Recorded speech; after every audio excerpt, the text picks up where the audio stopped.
Hello, everybody, and welcome to the Paranormal Guys. It's Wednesday. It's time for a regular show. Lots of good things going on here at the Sportcat shows, the Paranormal Guys, the Grin and Guardian Gang, and the Misfits. Some good news I can share. We will be going out soon, not live, but our shows will be tape delayed and playing in Denver and in San Francisco. I don't have station names yet. Well, technically I do. I just have to sign the contract, but I can at least announce they're out there. So that's good news. We're growing. We're growing fast.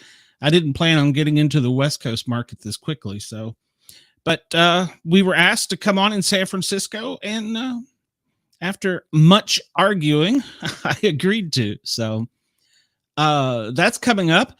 And in case you don't know it, the Thin Line Rock station is allowing me to play DJ, and I'm spitting some rock and roll Tuesdays and Thursdays. Hello, Wendell. From noon till 2, and having a blast. I posted a YouTube short last night about it, and it was a lot of fun. So I'm having a blast with it. I'm learning how to be actual DJ. So I'm a jack of all trades. Well, I think that's all I got to announce. Is chat's open. Wendell, you're here. The phone lines are open if you want to call.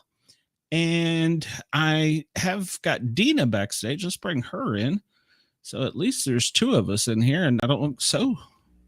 Hello. I don't know. Silly. Hello, Dina. Hello, Lonnie. Good morning. I don't know. Good morning, Lonnie. Work. So, but yeah. So good news. We're spreading. We're growing. We're going to be in Denver. I think we're going to be even up. Is it Fort Collins, Grand Collins? The antenna's on top of that huge mountain there, so it's transmitting down to the snow ski areas. I can't remember the name of them. Down into Denver, down in the valley and across. So that's going to be good. And the other is a cable channel, and they don't want audio. They want both audio and video. Fun. So we're actually going to be on a TV station. That'll be fun. I'm a little nervous, but yeah. Well, I mean, we are growing so fast. It's yeah, Wendell, you're the only one here, but yet I'm in high demand. I don't get it. So well, Lonnie's here with you. Hey, Lonnie's here. Brenda's probably hiding and lurking back there somewhere. And I know my other stalkers are watching, the two of them. So, of course. But yeah. So we're growing. I'll have to memorize a K call sign. I don't know if I can do that. You need to write them all down for me so I can remember them. You know, I can't remember crap. Well, I got this right now. Remember to listen to us on. Hold on, let's get scroll faster here. You can listen on Fairfax Radio and Radio Fairfax Cable Channel 37 outside of Washington, D.C. And of course, we're on WDJY in Metro Atlanta. And we also are home. And I called them, and I'm surprised he didn't get offended when I did the shout out. It was just the first thing coming to my mind. I said, this tiny little station. Oh, no. In Tampa. I didn't mean it that way, but it was just because I was editing and had a whole bunch going on. So I was surprised that he didn't shout me out about that. You can play the adopted love child on TV. Yes, you can. Yes. Um, the Misfits is not going to be on TV. I have chose only to do the Pair Our Normal Guys. However, and they emailed me after I did some great art, and they said that what I thought was great art turned out to be crap. Aw. They want to rotate between the two shows, so I don't know how I'm going to do That's that. cool. I think you should. Yeah, well, they said that would give us greater exposure. Yeah, it will. Oh, What the? I'm not disagreeing. Our agent is excited about us. She is pimping us everywhere. Nice. She asked me today, she goes, I'm going to give you a month and we'll get this Denver and California thing all worked out. And said, are you ready for a big station yet? And I was like, okay, what have you got in mind? I don't know. She likes me for some reason, I guess. I don't know. She likes her shows. So one or the other. I don't know which it is, or she's a stalker, but I don't care. She's getting us out there and getting us exposure. We only have one show air in DC so far, and it was a Misfits. So that aired Wednesday morning. I don't remember which episode it was. I think it was the game show episode. Oh, awesome. The first one. And of course, we've been on WDJY now for 3 weeks. Mm-hmm. So I think we're going on 4. We'll be going on 4 coming up. So we're proud to have that partnership. That one's great. Yeah. So Morgan wants to talk about how awesome the 2 symbol logo was. Warren, you were the only one that loved it. I loved it. Hated it. So. Did you not see all of our praises on there in the chat? It was awesome. I've had a bad day. I don't want to talk to people. I've had a bad day. You didn't even look at all of our... I read him. I read every single comment. Oh my gosh. Every hurtful one. I read it. They weren't hurtful. They were good. Let me share my screen here. They were just overtoned with sexual connotations. Yeah. And that's our norm. It's okay. Yeah, I guess so. Yeah, this was we love. Here, let me hide this real quick so it's not overlooking it. I can figure out how to. There we go. So this was what I made for the radio station. Open the chat back up in case anybody in the chat actually likes it. See, let me say, it looks better with the actual logos. With just the round things, it was a little bit open for I'm listening. Interpretation. But with the Sasquatches inside and the wording, chef's kiss. So, there's a lot of work put into this, but it looks really good. It does. Well, thank you. But what I was trying to hide is the neon, and maybe I'll get to. Wow, I love the neon. Well, because it comes off of a square picture. I'm trying to put it on a round hole. It's got edges there I don't like, and that drives me crazy. What edges? I had found between the two, there you can see it's square on one side because that's it comes straight off of another image. Oh, I see. And so I was trying to get rid of that, and I was like, man, I found this neon mushroom cloud, and that describes our show that we just we're scorched earth on some things. Yeah. And of course I put the monster behind the city of Knoxville, which the Knoxville was a total separate picture, and so was the monster. And then I made the sun sphere yellow. It was black before. I was like, I don't like that. I want it black. I want it yellow. So yeah, I worked on it, and while I was working on it and trying to fix my computer, we think we may have diagnosed the mic clipping problem. we think that the computer is getting too hot and that it's causing the CPU to back up, which is causing the clipping. So we are running some tests tonight during the show. Right now it's actually cooler than it had been earlier when it was running wide open by itself. And so it's either do what? Hold on, I don't have the chats turned on. Yeah, thanks, Warren. Appreciate that. And we're currently using about 60% of my CPU, which I'm not really clear what that means, but apparently that means a lot. So I don't know.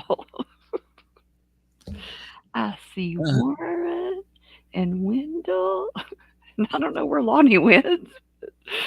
Lonnie probably said, "Get me the hell out of here." There's been a bunch of perverts up in there. Yeah. Phone lines open if you want to call. Our first guest, I've forgotten her name, but it doesn't matter. She's not backstage. So our first guest is apparently either running behind or is not here. Yeah. Well, I got to thinking about this the first of the week. I actually emailed her Sunday. I got to thinking about this. She lives in Hawaii, so I'm not sure there for us. Yeah. And so I'm wondering, but she never replied because I emailed her directly and I emailed her agent and I said, "Hey, I want to make sure we're clear on the time." Mm-hmm. Let's see. Right now in Hawaii, in Honolulu, it's 4:15 today. So it would have been super early. So yeah, so it would have been 4 o'clock her time. So I'm hoping that at 8 o'clock her time, she doesn't show up. Yes, we've got a something 212 coming.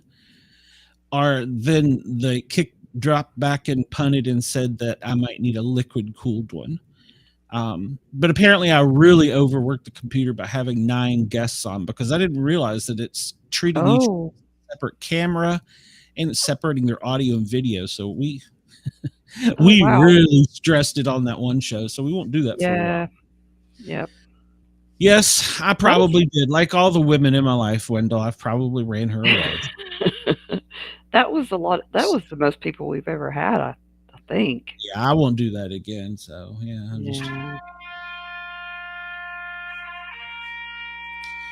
make a liquid. Yeah, that's the way the show's going. That's the way everything's going. But it's really not.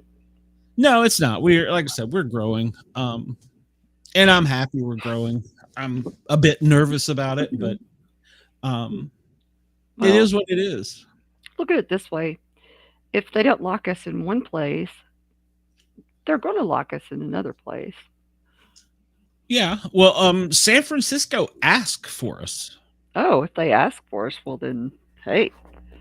So I was like blown away because apparently she showed some of the YouTube shows to whomever, and they're like, "Yeah, we want that." I wasn't clear on which show or both. Mm-hmm. And then when they sent San Francisco sent me the contract, I finally agreed and sent it back to them, and they messaged me and he said, "Well, aren't you going to let us have both shows?" I'm like, okay. I thought that's what I was doing. And they're like, "We only have one contract, so you got to sign another contract now." I'm like, "Okay, just send it to me. Let's get it to my legal department." So, and speaking of my legal department, my former employer. Oh no! It's a cat and mouse game. I had to send a letter to the city attorney and the county DA. The beginning of my letter stated, the definition of harassment by Black's law is copy and pasted. Mm-hmm. The definition as recognized by the Supreme Court on harassment, which is found at legal.com, is defined as, I come to you yet again with a problem. I am 4 years post-employment with you, and you're still playing with me. Yeah. Here's some advice. Stop. because I'm ready to pull the hair. I got a hair trigger on a multi-million-dollar lawsuit, and I'm just. Yeah, you definitely they, need to. they would not sign a federal form, which they're required to sign Hmm. for my student loans, and they Why refused. wouldn't they? I don't know. That was the question the city attorney apparently asked, because I got an email pretty quickly. Good. And I also have my congressman working on it, so I got her on it. I told her I'd vote for her twice. Hey, Glenn, are you going to the land between the lakes?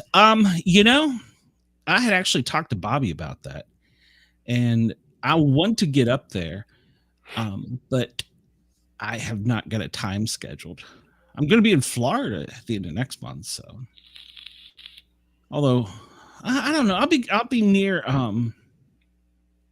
Eglin, and there's some parks and stuff around there, so I might get out and poke around, but I won't be staying in the woods. But I will get out and poke around, see if I see any swamp apes down there. I think they're further down though, towards like Miami.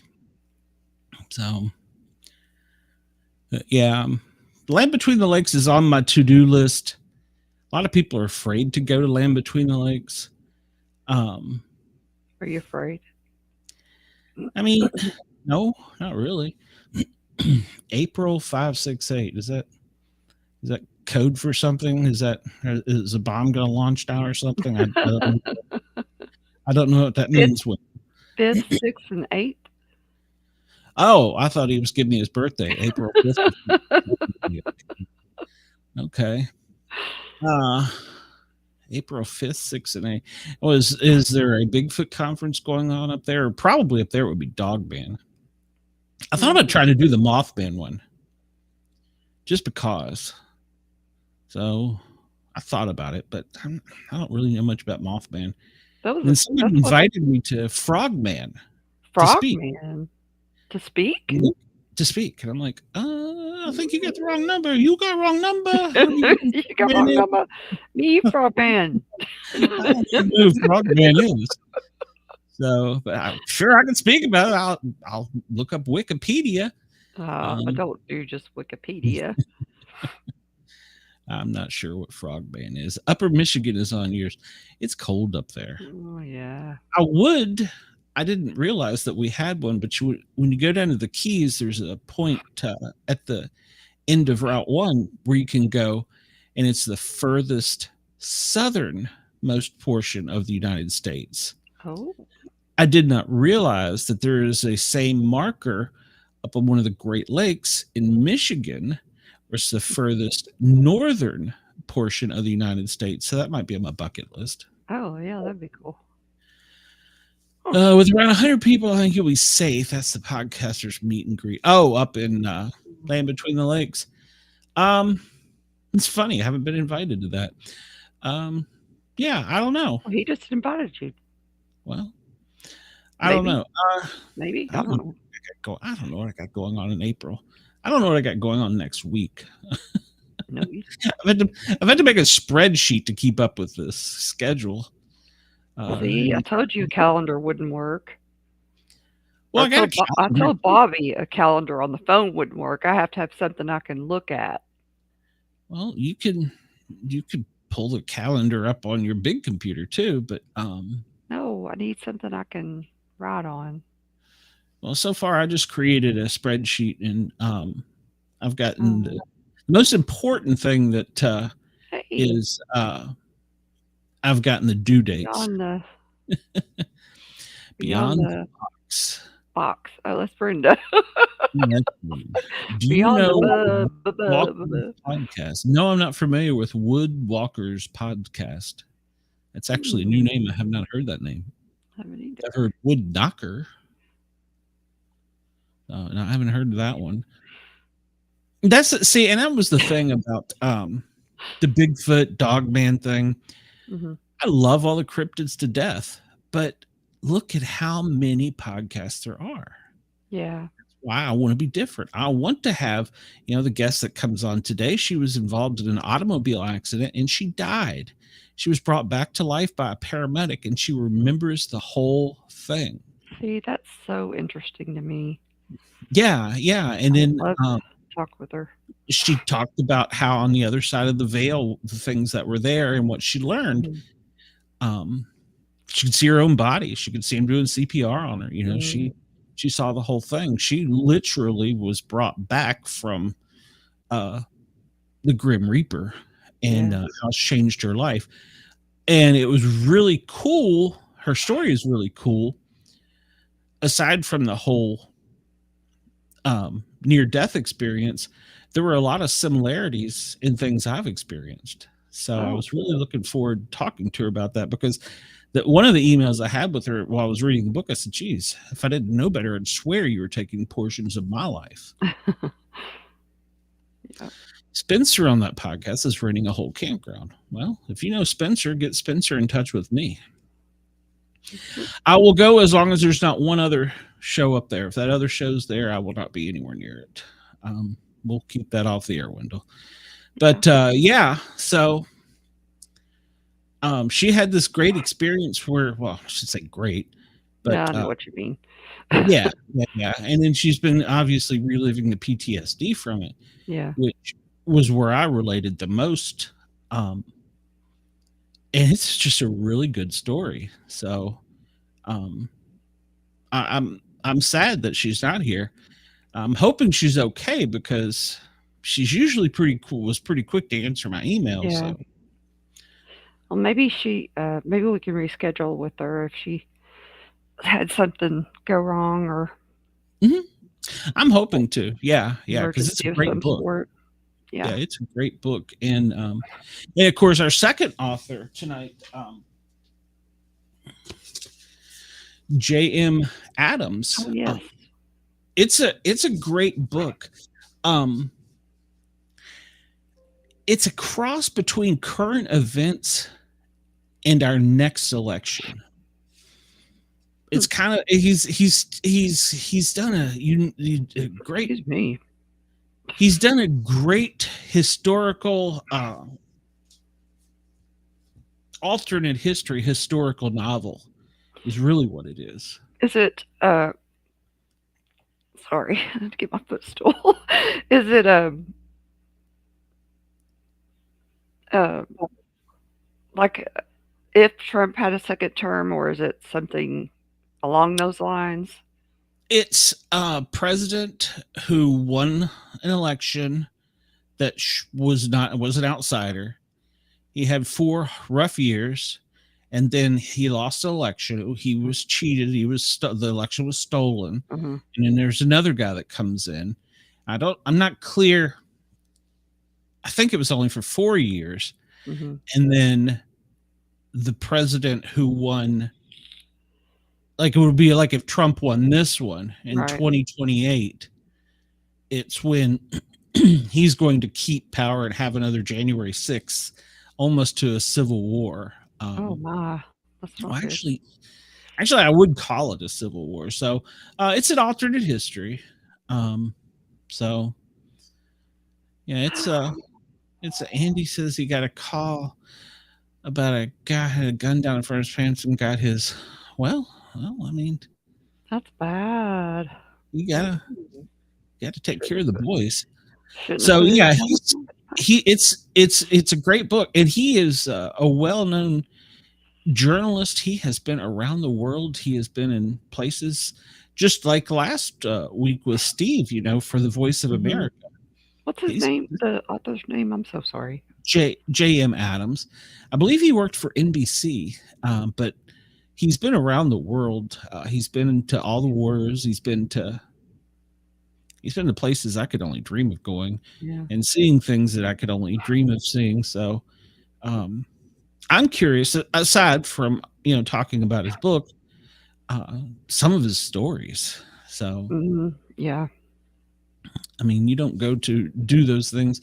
I mean, I went to Kandahar and was there once for 8 hours maybe, Mm-hmm.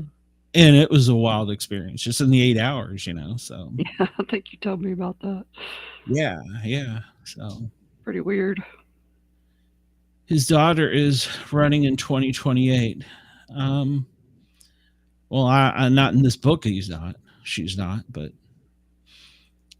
he lost in 2028. The Democrats win according to this novel. So, but I assume you mean Ivanka is right. Is that her name? The daughter, or Ivanka. is his daughter? His Ivanka. daughter is Ivanka. Her. He's got two daughters though, doesn't he? He does, but I'm sure she's talking about Ivanka. Because Okay. Tiffany really doesn't have any. This I don't think she has Ivanka's any the aspirations tall for. blonde one, right? Yeah, both of them are blonde, She's but I'm okay. I guess I'm thinking of one that's always in the spotlight, or not spotlight, but she's always talking for him. that's Ivanka. Yeah, yeah.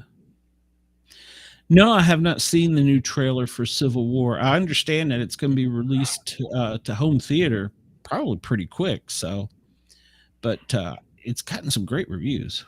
Is it set in the modern day? Yes, Okay. yes, yeah.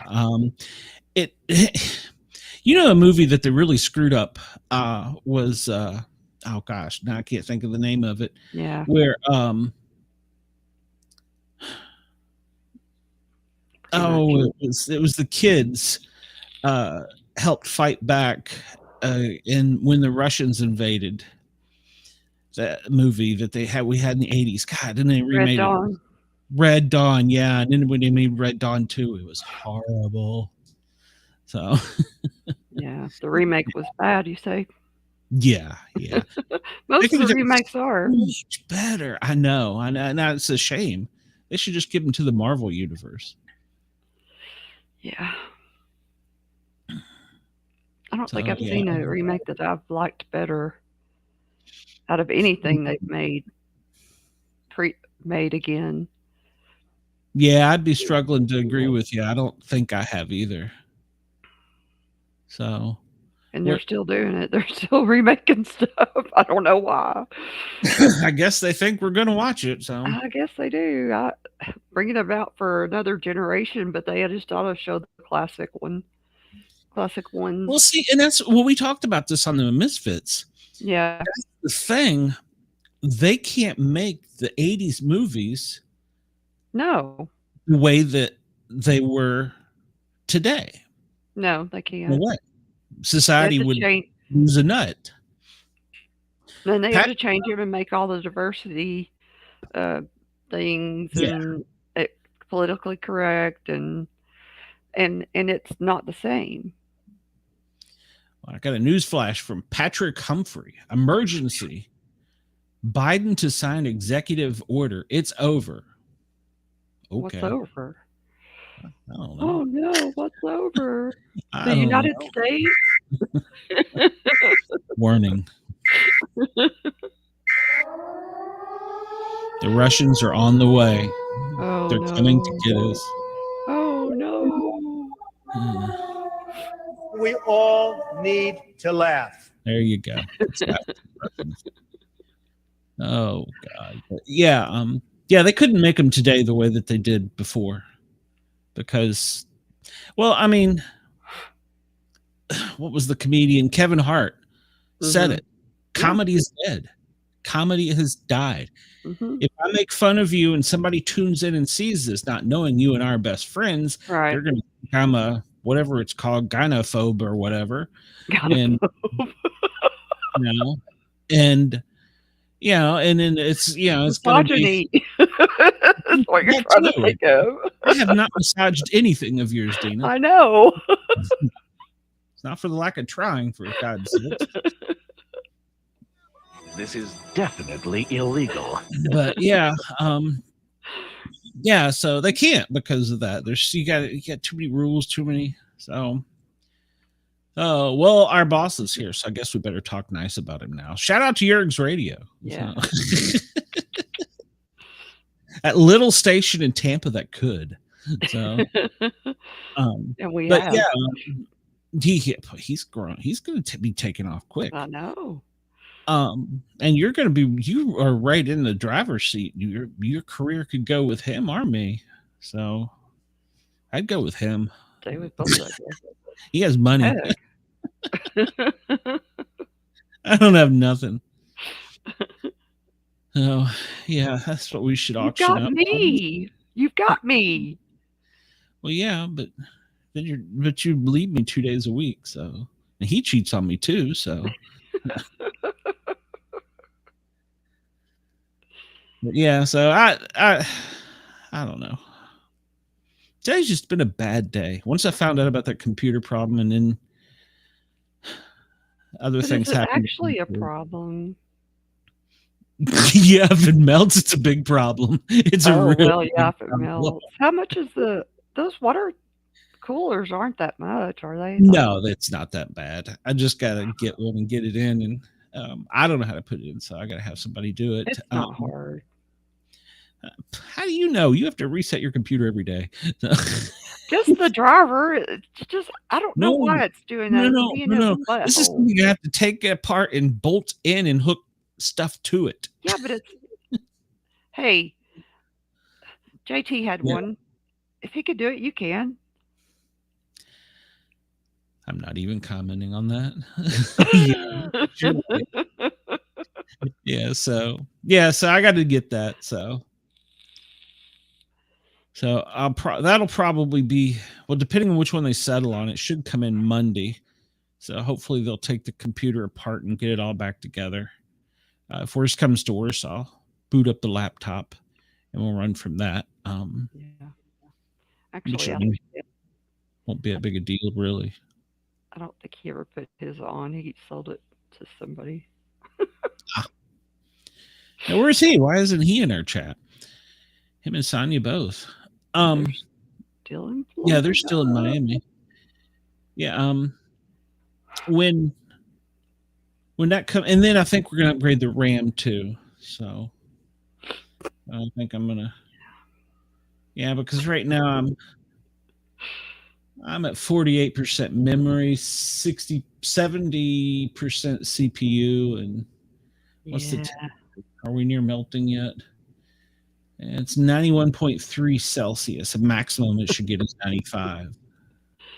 You may just need. How long have you had your computer? It's not that old. Like how old? Kyle's only been in Vermont for a year, so it's coming up on 2 years, so it's right at 2 years, if that. You may just need to add some more. Well, see, the thing was, I designed this for photo editing at the time. Yeah. So you you designed need TV, yeah. You need more stuff added to it, probably. Yeah, I mean, I've got 4 hard drives, and they're each like 2 terabytes or something. I don't know if that's even right, but yes, I'm looking at my chat. I see my chat. I just I'm not putting every comment up there. What you should have done is taken it up there with you when you went to Vermont and had Kyle build you another one. Well, where am I going to get parts up there? Are you kidding? Well, I don't know. He's probably got spare laying around. He works for the government. They don't got any spare parts laying around. Oh, please. He works for the government out of his home. I'm trying to figure this out. So I think he's a secret squirrel. I asked him, I said, so what is it you do? And he told me, he goes, I don't really know. Like, well, how do you do it? He goes, I had 60 hours last week. I'm like, but you don't know what you did? He goes, didn't really do anything. And I'm like, yeah, it's government worker.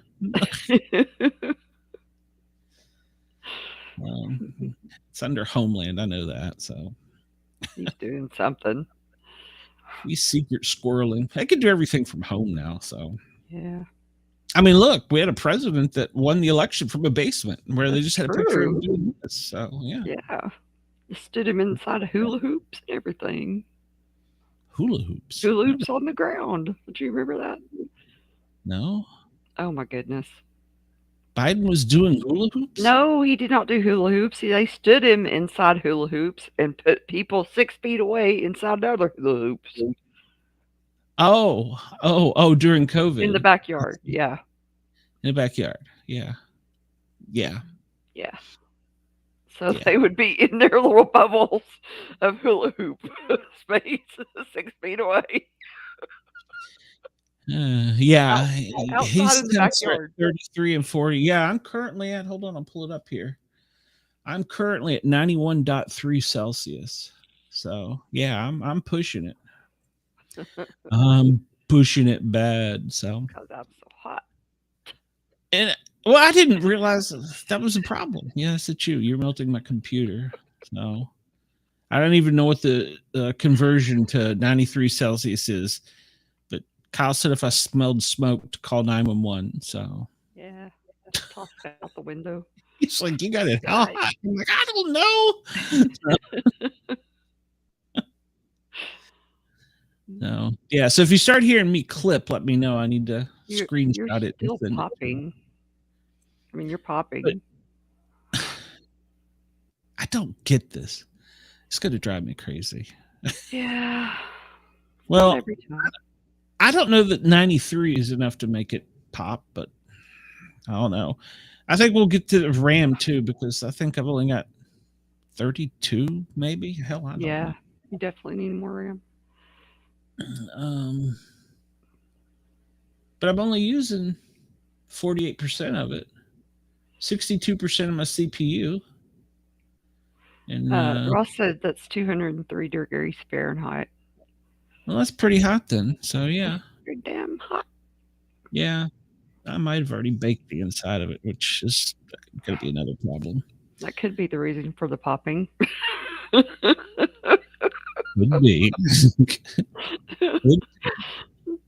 I have pushed the computer to its max, so it's funny.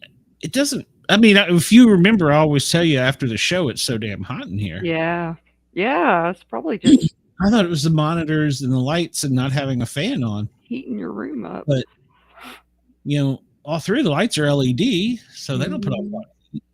The monitor, one of them is LED, the other one's the old RGB, which I need to replace it, but it still works. And it's only over there for my side programs, not my main stuff. So it ain't broke. So 203 degrees, apparently that's bad. So who knew? So yeah, I'll get that replaced. I gotta get all that replaced because I heard what show did I hear? Was it the Fairfax show? I heard one of the shows and I was just horribly disappointed with my audio. I'm a perfectionist anyhow, but it might have been Fairfax. I can't remember which show it was. So I don't want to send it out to Denver and California, markets I know that have never heard of me, at least in Virginia and stuff. I've got friends who've heard of it, and of course Metro Atlanta, I have friends that have heard the show. So I'm going somewhere totally strange. So I want to make sure I sound good. What's funny was they said they liked my accent. I don't think I have an accent. So yeah, we all have accents. Well, I know when I would fly into Michigan, the nurses would be like, just say something. I'm like, yeah. what? I'm like, hey, baby. even though we think our accents are some, when I worked at 911, people who called in would say I didn't sound like I was from Tennessee because I would use my professional voice. But on here, I don't try to, but they would say, you don't sound like you're from Tennessee at all. Well, see, my kids say that I sound like I'm putting on a fake voice right now. I don't see it. I don't. But I don't see it. Now, when I go WDJY, when I do that, that's fake. I'm messing with them. But yeah. It's kind of but hard. I know. I kind of IERGZ. IERGZ. But I know from other people, they can catch, especially when we get talking fast or some of our vernacular that we leave words out. They can tell we have accents. I can tell you the very first time I used the word used to could. Oh, man. Where I was was on that? call. There was a body at the bottom of the pool. Oh And no! we're standing there looking around, and I turned around and I said, I used to could dive in there and save him. Now I'm waiting on the professionals. So Oh everybody no! looked at me. I'm like, what? And they're like, what you just said? And there's a guy laying at the bottom of the pool. I mean, he was dead, but there's a guy laying at the bottom of the pool, and everybody's looking at me going like, what did you just say? And I'm like, I don't know. What are you talking about? I don't know what you're talking about. He used to could be breathing, Yeah, he used to but he could have been wasn't very breathing, good at but he swimming. ain't now. I got a story that goes with that, but it is not made for radio. Yeah. Yeah. Yeah, he used to could swim. He can't no more. So Lord. We could tell stories. We could tell funny 911 stories. Oh my gosh, Bonnie, that would be horrible. you call Some 911? sometimes it would be Hold like on, you were cat talking. ready. Sometimes it would be like you were talking to um oh Yeah, yeah. Luckily, this hour will not be not for FM broadcast unless I'm really desperate. one of my one of my one of the ladies up there got a call from somebody out in the east part of Knoxville. And they said, um, he said, "Lady, you need to send the police out here to get these cockatoos. Excuse me? You need to send the police out here to get these cockatoos." And she said, "Well, what are they doing?" He said, "They're just sitting here on the street, and I'm tired of them." What? Oh, well, how long have they been out there? And he said, I don't know. They've been out here for a day or two. And she said, well, they look like it. He said, well, they're white. Just sitting out here. And there was more to the story, but I'm just trying to get to the main part. She said, well, do you know who they belong to? He said, lady, I don't know. she,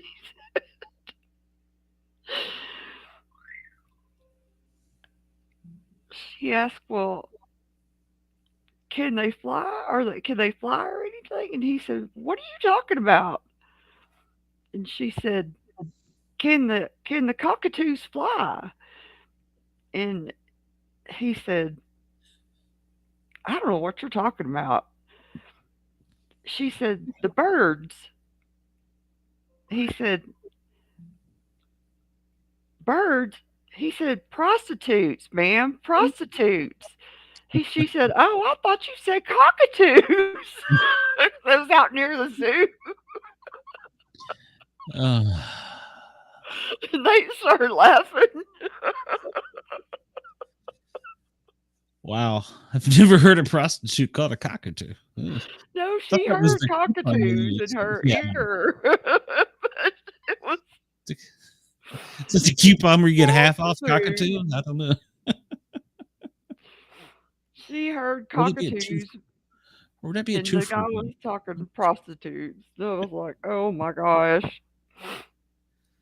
Oh, I that's was fun. trying to figure out how exactly to tell that story without being.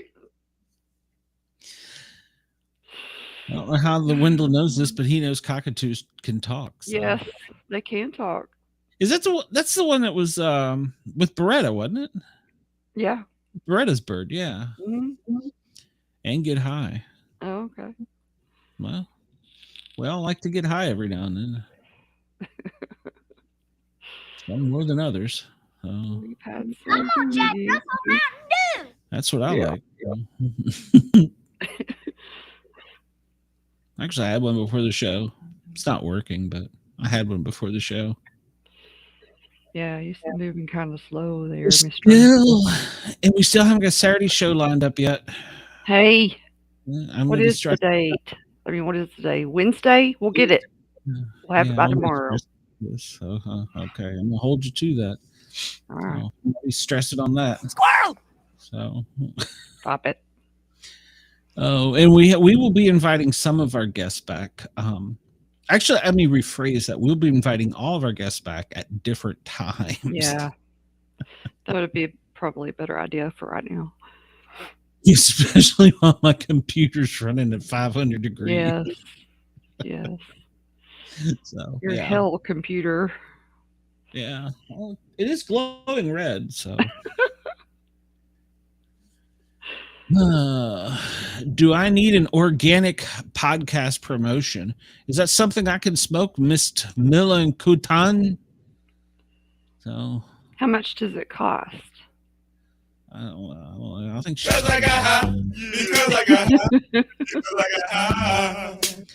Miss Milla Katatoon, if you'd been paying attention to my show, you'd know that I only have 4 viewers right now, and this is the maximum I ever get. That's a lie. So, Miss Milla Kakatoon, if you Quit can making fun. No, it's MST Milla Kakatoon. Oh, sorry. I'm not making fun. I think it's Millie Katoon. Sorry. Well, then she needs to write Millie. It's Mili, Millie. Well, what's okay? Is mist for mistress? Is she offering something? I don't know. Well, she did offer me an organic. That means an all natural promotion. Organic, yes. So maybe she's natural a mistress. Promotion. The DOT frowns on that. Yes, they do. Yeah. You say weed and Warren shows up. There's a shocker. So, Mistress Millie Cockatoon offered me a cockatoo promotion. I think that's 2 for 1. I'm not sure. It's organic. So, Candace, Kentucky is calling me. This is either going to be bad or really good. Sorry. Good evening. You are on the Paranormal Guys live. How are you? How are you doing tonight, Glenn? Doing really good. That's good. That's good. So what's going on tonight? Oh, not a whole lot. About to be on a long road trip. Okay. So you're headed back to Knoxville? I am. Good. Yeah. See, man, I was tuned in and I was listening and I heard the song start playing and I was like, oh, this is my cue. Well, yeah, Warren piped in there too. So yeah, he did. How about that?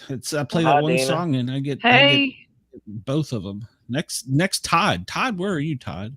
We miss you, Todd. Yeah, we do. Yeah, where is Todd at? Not there tonight.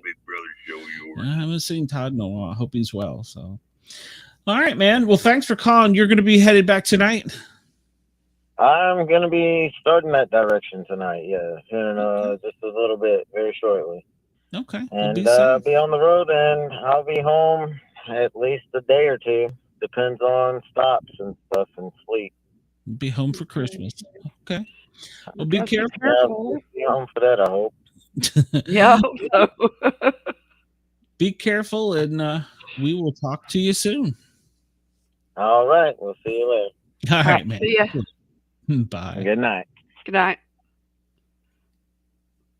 Well, see, all I have to do is maybe that's how I can get my co-host to show up. Just play this, and then I'll show up. Maybe that's the key. I got Mistress Cockatoo, whatever the hell it is. So, Millie. all right. Millie. Well, she can send me a message. All right. Well, now let's do a real show here because I'm noticing backstage that we have a guest. Oh, yeah. And it's one that we actually scheduled on the show. So that's we're going in the right direction. Yes. So Mr. Adams has written a book. In fact, Uh, by a high cockatoo. My God. Second term, wrong side. Second term is his most recent novel, and I have not made it all the way through. It's not for the lack of me not wanting to keep it in my hand. It's for the lack of people telling me my computer's melting and all kinds of other things. I haven't finished it yet, but it's a great book so far. So let's bring him forward. Plus, he's got lots of experience. Hello there. How are you, sir? I'm fine. Thank you for having me. Hello. Oh, glad you're here. This is Dina, my co-host. Hi. Good evening. Contrary to popular opinion, she is not high. Nice to meet you. I am not. I just have squinty eyes. Naturally. It's been an incredibly off night. The first guest didn't show up, and then the computer is about to catch on fire, apparently, according to my technical support people. So that's been a great night. Your book, sir. Yes. It is great. I have made it through, I want to say chapter 18, something like that. I can't put it down, but my computer catching on fire and other things have sidetracked me a little bit, so I haven't finished it. Wow. This is not your first book, though. This is your first novel, right? This is my debut novel. This is my first one. Okay. Okay, but you had done other books, because I know as a journalist you'd done some work, hadn't you? Yeah, I was a journalist for 15 years, but this is my first novel. My second one is about 50% complete. But this is the first. This is the debut, and my protagonist is taking center stage once again in the new book. So I'm knee deep or hip deep in that. So I can only imagine. Wow. All right. So I'll let you lay out the book, because I mean, you can give spoilers if you want, but I haven't made it all the way through. I'm like I said, I think I'm like chapter 18 is where I stopped last night. It's almost like you just ripped headlines from today and tomorrow and put them together. Well, to tell the truth, it's very hard to keep the fiction ahead of the unfolding reality. I'm finding that not only with that book, but with the new book. Every time I come up with a concept, some politician says, "Hey, why don't we do this or do that?" And I'm like, "Wait, that's not supposed to really happen. That's kind of uncanny." I gotta ask, you never wrote for The Simpsons by any chance, did you? No, but I'm ready. But as far as the book goes, second term, I guess I drew my inspiration from, well, first let's just say, do you both know Carrie from Homeland on Showtime? Mm-hmm. Okay. I haven't watched it, but go ahead. Okay. Well, Carrie is an undercover operative for the CIA. Mhm. And I thought Carrie, all the female protagonists I keep reading, because I'm a very big reader of female protagonists, they always have some dark issue, or they have a mental health issue. And I thought, what if we just have a very proficient woman who's a very proficient marks person? What if she was an undercover agent, and this was with the DIA, the Defense Intelligence Agency, which is clandestine services. But I kind of used her and Elmore Leonard, the code of the Old West, and I crushed them together and came up with Cora Walker. Cool. And it starts off with Cora in Benghazi. And Benghazi's been obviously it was a hot topic for years and years. And Cora goes to Benghazi because she was undercover in Derna, which is also in Libya. She's undercover. She discovers a plot against the ambassador, rushes to Benghazi to help thwart the attack on the ambassador. And I won't tell you whether or not she's successful, but it does mirror, as you said, current and past events. But from there, we go from Benghazi, we just fast forward to 2028. And there's another contentious election. And there is a new president who doesn't particularly care for the results of the election. And so he's doing everything he can to overturn the election. And the idea is that there's a lot more, it's a lot more organized, this attempt to stop the election. And she is, at this time, instead of an undercover operative, she is a communications director for the Speaker of the House. So she has to kind of abandon those skills and use her skills of being a covert agent for so many years to smuggle the Speaker out of the House and try and stop it, and try to stop the new president from illegally taking power. It's interesting. It's very well crafted. It's very well crafted.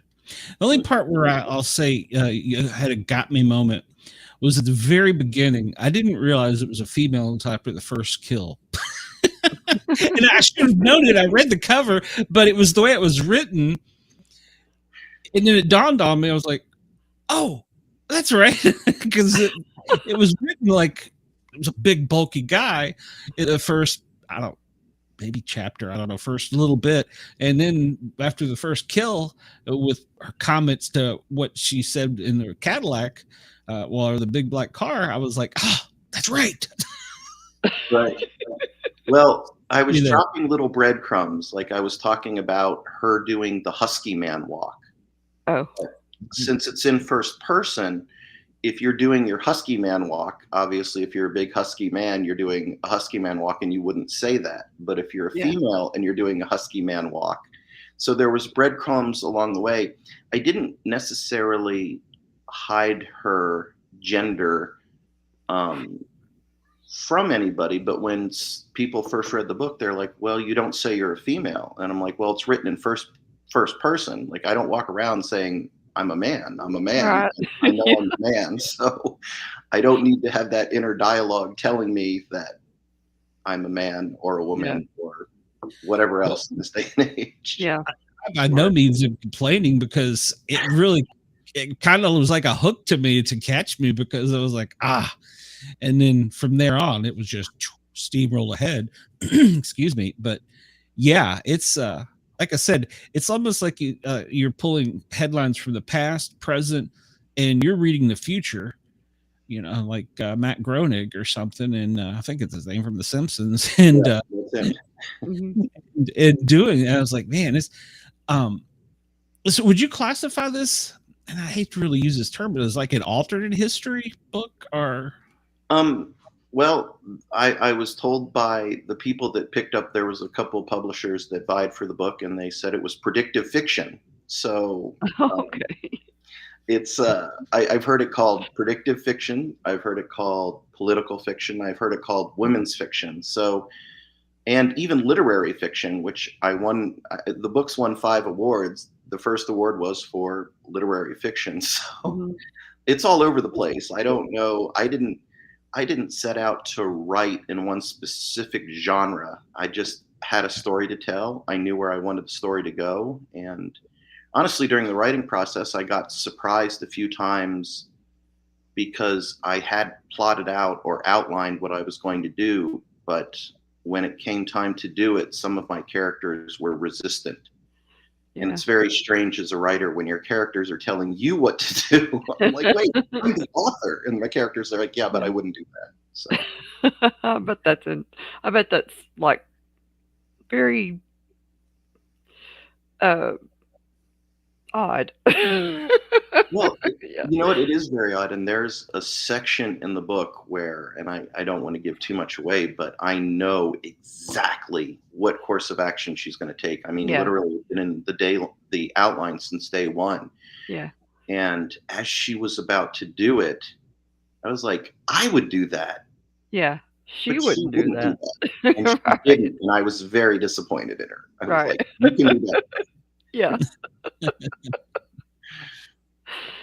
That's very very cool. So you write an outline beforehand, or So some of the authors I've interviewed will do the outline. Others will have almost like an encyclopedic of, character A, B, C, D, E, and then they kind of mesh them all together. And then I met one lady who banged out a 400-page novel in like 3 hours because it all just flowed. Right. So what is your writing style on that? So I'm of my belief is that an outline is a living, breathing document. And so regardless of how you have crafted your story beforehand, you have to let, for continuity's sake and for reality's sake, you have to let the story do what it wants to do. So I probably for that novel wrote 15 variations of the same outline. But the actual conclusion of the book, I didn't know. I knew the ultimate outcome, but I wasn't sure how to get there. And I remember I woke up one April night. It was 11:30 at night. My wife's like, "Where are you going?" And I'm like, "I know the ending. I know the ending." I wrote down 42 points, and that was the ending. And it took me maybe another 3 or 4 weeks to finish the novel. So all total, how long did it take you to put the novel together? About 15 months. Okay. I used Thriller Fest, which is a thrillers conference that's held in New York City. I used that as because I'm a journalist, I am very deadline oriented. And so I said, okay, my deadline is I have to have this finished by Thriller Fest. And all of a sudden I got to April and I was like, you're 12 chapters short. And so during the month of April, I banged out those 12 chapters. So the journalism experience helps with the writing, but as far as the self-imposed deadlines, it's like the kid that stays up all night to do his final. Yeah. Last week we had Steve. Oh gosh, what's his last name? He's the chief White House correspondent for the Voice of America, and he's written a book out that's behind the White House curtain, and it's a great book. I mean, of course, obviously, it's from mostly it's his experiences and what's going on, and I asked him how long it took him to put it together, and he's like, well, it's my life. So that's a good point because it really did. He starts telling the story from, what got him into journalism and how he got to where he is today. So I was like, that's a good answer. I like that. So it's my life. So yeah, mine was, I had actually been working on a novel before January 6th. I had this great idea that immigrants are going to be smuggled north in some kind of underground railroad, never imagining that they would just start busing all over the country. But at that point, when I was writing the Underground Railroad novel, that had not come to pass yet. But when January 6th happened, I realized that Cora Walker, who was the protagonist in Second Term, I realized that she had to have a hand in the next iteration of what January 6th might bring, what January 6th, 2029 might bring. Okay. So Cora, was she in your other book too about the? Yeah, she was in the immigration book, and the outline had been crafted, and I was using the Underground Railroad stopped in Lambertville, New Jersey, and I spent few days there trying to scout out where you could hide immigrants, and they had some underground passages, and it's right there in the Delaware River. And I had the whole thing scoped out, but when January 6th happened, I realized that, I watched it happen. And as I was watching it, I watched about 6 hours of footage initially. And then what I didn't realize is I had written 8 chapters in January, which is, of course, the middle of the book. Benghazi came much later. So I wrote the middle, then I wrote the beginning, then I wrote the end. Okay. Now, as a journalist, you weren't on the ground, though, at January 6th, though, were you? No. but I had spent a lot of time in federal court, criminal court, and reporting all over the country on federal cases. And also I was embedded with the Air Force in Kuwait at Ali Al Salim, right on the Iraqi border, with the tip of the spear, as they called it.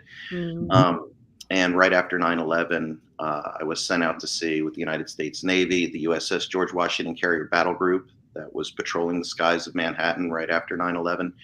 So all of those experiences really helped me craft the Middle Eastern section of my book. Although I've never been to Benghazi, a lot of anybody who reads the book is like, this sounds more like Baghdad than Benghazi, and they would be correct, because I've not been to Benghazi, but I have been to Baghdad. Okay. I've made it. I was in Kuwait and Kandahar as a civilian paramedic, so those are the only two. Well, I've been in Qatar and Saudi, but as far as hot zones, I guess Kandahar was probably it. When we flew in on our Learjet, at every different lowering altitude, we had a different type of aircraft on each side of our wings. So that was when I realized, ruh-roh, I'm not turning on the lights and sirens anymore. There's something a little different with this call. Right. When I initially landed in Al Jaber, which is about 17 miles out of Kuwait City, and I was embedded with a Black Hawk unit, or actually not Black Hawk, I'm sorry, Pave Hawks.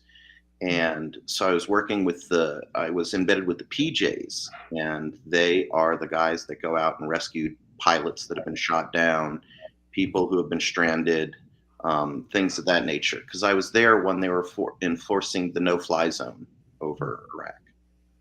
Okay.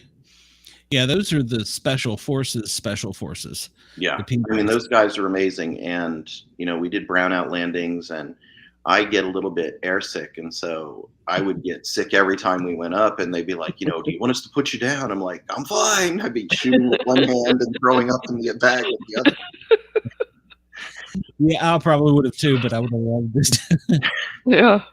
I read for some, I don't know, wings or some certification that they get, they halo jump it's off the coast of Miami, into the water down towards the Keys, and they have to swim X miles to get back to the base, and they have to run. Yeah, there's a whole lot to getting whatever the certification is. Right. And this guy, the reason I found out about the story, because when he haloed immediately into the ocean, and he was in a school of jellyfish. Oh, man. He was having anaphylactic reaction, and there was no one he could call. And he had, this is how I read about it on the medical part. He still had to complete the swim. He made it to shore, and somebody found him, and they thought that had been bitten by animals. I mean, he'd been stung, and they called 911. And the military didn't want them to take him. They were like, "No, he needs to complete this." And they're like, "Oh my gosh, he's barely breathing." So. Yeah, those guys were hardcore, and a lot of them. I was in Tallahassee, and these guys were all out of Moody Air Force Base, which is in Valdosta, Georgia. Mm-hmm. And those are the guys that I were embedded with. And after I spent time with them, I got to go with the guys in the F-16s that were bombing the Iraqi radar sites. Every time they used their radar sites, they would fly in and knock out the radar site. And we also had a few bomb scares, people coming up to the gate. Mm-hmm. A lot of the training we did, getting that bomb gear on. I mean, it was, when I was there, the average temperature is probably about 122 degrees. And you put that bomb suit on and and the chem suit, it's like being a microwave, like pop. Could imagine. Yeah. Wow. They actually had drink sergeants. And so what would happen is the drink sergeant would come to you every hour with a bottle of water that was 44 ounces, and you had to drink it. And that sounds like a lot of water, but in the desert, you drink it like a Dixie cup. Yeah. it's gone. Like in 6 weeks, I don't think I peed at all. Like you just don't. Wow. But it was like Kuwait City. I don't know if it is anymore, but at the time was the hottest hottest major city in the world. It was averaging 132 degrees a day. That's So, crazy. that time in the desert. But I'll tell you what, I was in a tent city in Al Jaber, which was lovely because you get in there and they keep the tents like at 60 degrees. Oh, that's awesome. Everybody can't wait for your day to be over because you take a Yeah. shower and then you head right into the freezing room and you sleep. I mean, I lost, I think, almost 30 pounds while I was there. Mm, Not for lack of eating, just Yeah. that's what the desert sun does. It's a heck of a way to, to do it. Ooh. Yeah. Yeah, when we landed my first night in Kuwait, it was 115 degrees, and I looked at home. It was wintertime here. It was like 28. And I'm like, Gosh, it seems like not peeing that long would mess up your kidneys, or does it just the water just filter through? Yeah, I think it I mean, I talked to other people and they're like, it's normal. Oh. You're just Oof. the desert is literally sucking moisture from your skin every Yeah. time you are outside. Wow. And it's it really didn't seem that coming from Valdosta, Georgia, which is basically the swamp. Yeah. Yeah. The it seemed about as hot as Valdosta, Georgia. Okay. I mean, Yeah. it was I'm in Tennessee, so. but I mean, you really had to, the drink sergeants, I'm sure that made all the difference. The fact Oh, that I was yeah, drinking sure. and the other people I was with were drinking those 44 ounces. I mean, I guess that let's make sure, you don't get dehydrated and, keel over. Right. And I didn't know, I wasn't aware until I literally got back to the States and got on the scale that I'd lost the weight. I wasn't aware of it. It wasn't, I mean, most of our nights were 4 and 5 hour nights at Mhm. most, but it was never, I mean, I thought it was great. I loved it. That's pretty cool. Wow, it's just blows my mind. well, you're exactly right about you forget to drink because it's not that you're dehydrated, it's that it's, I don't want to say baking, but it's almost evaporating it out of you so quickly you don't get thirsty until it's almost too late. Yeah. So yeah, that's I mean, you see, I have very, very thick hair, Mhm. and never in my life would I have imagined until I got there that I would get out of a long shower and literally before I could get the towel to my head, my hair was completely dry. Wow. And that's just the desert. I mean, it does not. It is not built for any kind of moisture, and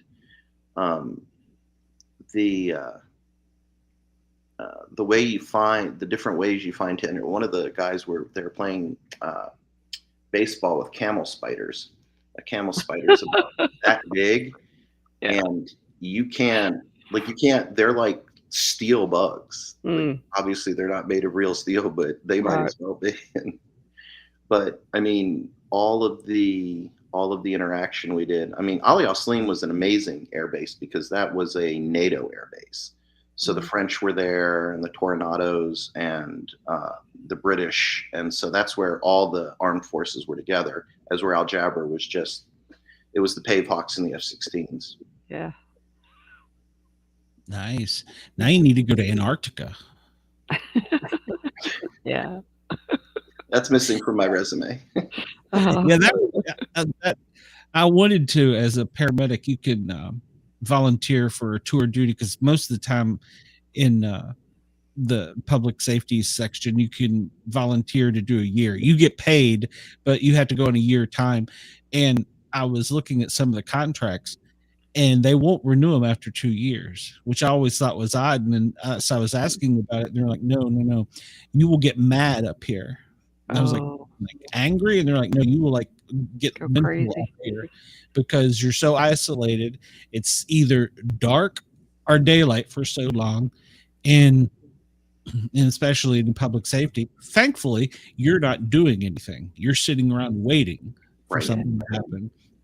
Yeah. And Yeah. but I never did apply. That was on my bucket list. I wanted to after being a flight medic. I was like, I've been on there for everything else: planes, trains, automobiles. Let's go to Antarctica. So, Right. Yeah. well, so in all your years of journalism, what was we'll break it down into what was the coolest story you reported on, and then maybe the scariest thing that ever happened as a journalist, which I'm sure was probably over the sandbox. And we'll just go from there. What was this? We'll start with the coolest. What was the coolest thing you did?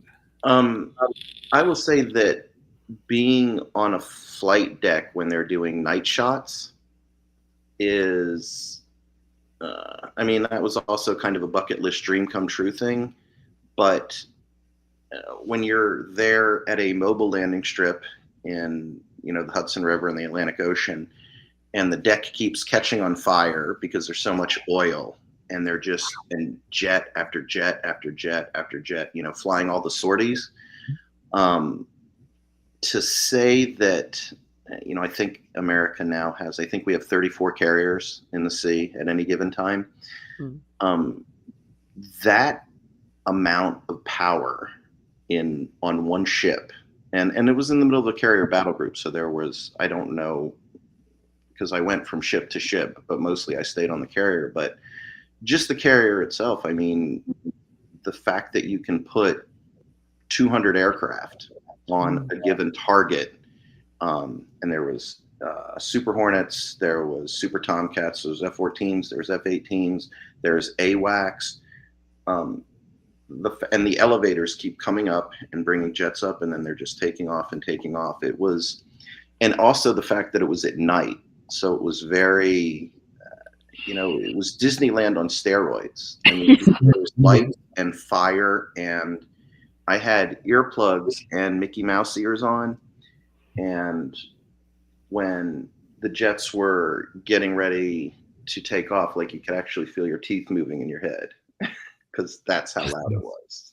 That's awesome. Like you could feel, this is a strange thing to say, but you could feel this, you could feel the sound on your eyeballs because. Oh yeah. And that was by far the coolest. Like when I look back, like when I look at, don't get me wrong, being there on the day is awesome as well, but the night shots were just, it was definitely the coolest thing. I mean, it was a terrible time in American history, obviously, but being with the Navy at that point was, and the pride that these guys had in their job, like talking to the air boss and the air captain. I remember interviewing him, and he goes, when the sun came up the next morning, the USS George Washington Carrier Battle Group was there in the Hudson River. And I was just like, you could feel it was one of those welling up, and yeah, yeah. I could imagine that'd be a sight. That was definitely the coolest. The scariest, I don't know if it was so much scary. It was, we were walled in by a forest fire that I was covering in southwestern Virginia. And we had fire behind us and fire on the side, and then the wind changed direction and the fire was in front of us. And as I said, it wasn't so much scary as it was. One thing you would never expect is that crickets, spiders, ladybugs, anything that creepy crawly that lives in the forest, they're all in straight lines. Oh. They do not fight. They do not bite. There's line after line after line, and they're all heading away from the fire. Yeah. And I was talking to one of the forest fighter, one of the smoke jumpers about that. And he said, yeah, they're the only smart ones because we go towards the flame. The bugs and the grubs and everybody else have the sense to get the hell away. That's a little crazy, isn't it? Yeah, well, I've stepped over rats running into a burning building before down in here in Atlanta, so it's pretty close. But when you were on the aircraft carrier, my dad was on the Kennedy, the original. They're about to put another Kennedy in service. Yep. I don't know if they're going to use 67 again or not, but he was on the 67. He said that you could never feel it moving. He said it was just like you were just standing on land all the time. He said he never felt it moving. I never felt it move either. It was like being on land. The sheer the very scope of it was. And I'm somebody who's I was like a carrier, like Navy junkie, like reading and watching videos and stuff. Well, there was no YouTube and things like that, back then. But I mean, I was very familiar with it. But to actually be on the carrier, I grew up around planes. I was in small private planes from the time I was 3 until the time I was 18. My father was a private pilot. He had been in the military.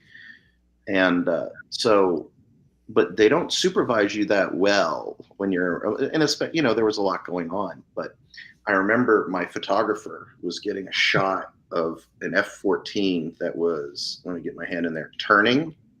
And I saw that the exhaust is going to blow him right off the ship. Yeah. And so I horse collar him and I drag him down to the jet behind the jet blast deflector with me, and he trusts me. We're friends, but he looks at me like, "What's this?" And then you feel like the back of our head and the back of our neck start cooking a little bit from the exhaust going over. Yeah. And he's like, "Oh, Oh, I could have been a s'more." thanks. Yeah. So he can bake, yeah. Heck yeah. I watched a video the other day. I don't know what got me on it. When they're out in the Caribbean, the Navy is now trying to keep them from doing they're called deck dives. When they have an off day, they'll just stop the motor and they'll just pull right up, and they will dive from the top of the carrier, which is like 10 stories or something. It's something. Yeah, it's more than 100 feet. Because normally, I mean, the stories I heard a lot is when somebody falls over, like they're never alive. They're dead. Like the guys I was talking to on the George Washington said that they weren't familiar with somebody ever falling off and surviving from the top there. Well, they were jumping. I know I haven't heard about that. And then the craziest part, I'm surprised they allow it. Knowing the George Washington, well, I mean, also they were in battle stations, and that wasn't a liberty call. Right. This is the even nuttier part: is they have gunners who are doing nothing but watching for sharks, and they can't shoot a shark, but they could. They said if it got to a point where they were going to be attacked, that the person close, would shoot the person closest to the shark to distract them. No. And videos on YouTube. I swear to God, I was watching this last night going, these guys are nuts. Yeah. Because you hear they got like the 50. It's a shark. Of course, it's not doing anything because, I don't know if you know, but once the bullet gets about a foot under the water, it's but just a piece of something dropping at that point. And so it's just scaring them more than anything. But they're like, if it ever gets attacked, the unlucky one that's closest to it, we're going to shoot him. So the sharks have something neat. Yeah. Distraction. You're the distraction buddy. I'm like, I want to be in the middle of this pack. Yeah. They say when the shark attacks, you don't have to be the fastest swimmer. You only have to be the second fastest swimmer. Yeah. Correct. If you get shot on top of that, that just ruins your whole day. Yes. What am I doing? So you look it up on YouTube. There's videos of them just diving right off the top. I mean, they're doing the complete dive like they teach. At Great Lakes, and that's what they call it, Great Mistakes, because they have a swimming pool in the winter. It's not heated, and if you go to Great Mistakes during the winter, it's in Chicago. The pool is outside, and they'll keep it from freezing, and you have to go up to where the top of whatever ship you're going to be assigned to and dive off. What? Yeah, that's why they call it Great Mistakes. Oh my gosh. My friend was going to be on a frigate, I think it's called. And his wasn't that bad. He says he's looking up and there's guys like 50, 60 feet above him. And he's like, I'm going to pull this duty. Yeah. So, Well, the Navy is full of lots of heroes because imagine, have you ever been on a sub? Only a decommissioned one in Baltimore. Oh, Okay. They're tiny. ah, that would not And be good for me. that it still has that recirculated air. There's a Mm. specific smell to the sub because it doesn't take fresh air. It's always recirculating the air, and that smell never quite. I was with a friend of mine who was on a sub, and he was telling me, "You smell that?" And I'm like, "Yeah." And he goes, it never gets out of the sub." I don't even know how old the sub is there in Baltimore, but it's right there in the Inner Harbor near the National Aquarium. Like dirty socks. Pardon? Like dirty socks. That's a fair assessment. Yeah. Not any place. Of all my desires to be on aircraft carriers and to go to these exotic places, a submarine is something that I never heard the call of the sub. Right. I wouldn't mind doing a tour, when they're, stationed Jacksonville or somewhere where you go in, do a tour and get off. But the only one I've been is the Alabama down in Mobile. So, and it's an older one, even I think than the one in Baltimore. So it was even tinier. So, yeah, I couldn't do that. But so we're not gonna do subs. We got planes checked off. How about trains? Have you been on trains? Actually, my very first job as a journalist, I was in Grand Island, Nebraska, and people got hit by trains every 6 months or so. And the first thing I learned from the NTSB is that if you ever see a train coming towards a car on the tracks, run in the direction the train is coming, because if you run away, you have a much better chance of being struck by the shrapnel. But I can tell you that the first train accident that I covered, people stopped on the tracks for some unbeknownst reason, and there was 3 people in the car, and by the time the train and the car stopped, they were about 1.5 miles down the tracks. And there was no visible damage to the train, but the car looked like it had had better days. Yeah. I never did. As a firefighter, I never did get that. You can see and hear him coming. I know. It's like, get the heck out of there. So, I mean, I get like the tractor trailers that'll get stuck on the hump. I get that. They shouldn't have been there to start with, but pedestrians and people still in their car, if it gets stuck there, get the hell out. Call 911. I've never figured it out. In outside of Georgia, there was a person that got hit by a train, and they had the video, and that's when I learned that human beings are really just like a saran wrap bag full of water. Because when you get hit by a train, it's not like an impact or like getting hit by a car. Like you just you're like a water balloon. You just kind of pop. Yeah. We kept slowing down the video because that's what sick reporters do. We're like, that's what sick and you're doing paramedics and EMTs do too. It's like, ooh, look at that. So That's exactly the small town jobs are very interesting because you always have, like, one of the very first stories I did as a journalist was they had torrential rains in Grand Island, Nebraska, and they sent me out because 2 farmers had died, and they were cattle farmers, and they died because they were in the well, and methane is heavier than air. And there was so much moisture that the methane went into the well. And so the dad went down to the well and was overcome by methane. And the son went down to get his dad, not knowing why his dad didn't come back up. And he was overcome by methane. Wow. And here I am as a brand new reporter, and I'm trying to explain that the manure produces. So I remember I was showing shots of cow butts.